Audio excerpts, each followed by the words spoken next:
Okay guys, nandito po kami sa center at kinakabahan po ako at magpapaturok po pala ako at kinagat po ako ng aming pusa.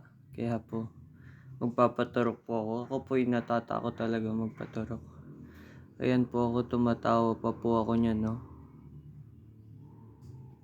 Tinatanong ko po yung doktor po kung masakit po ang pagpaturok.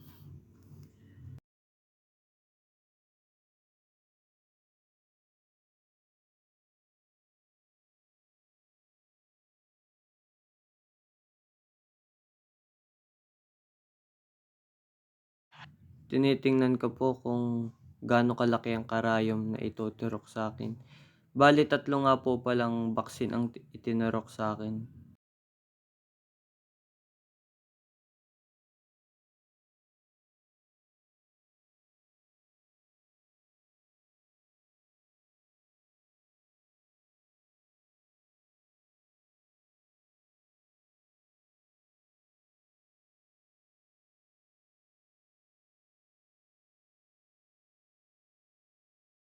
Ituturok na.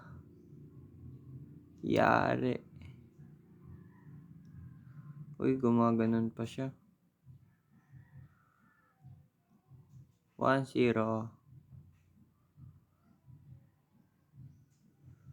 2-0. Parang wala lang Kanina kinakabahan. Tapos may biglang habol nga pala na pang isa pa.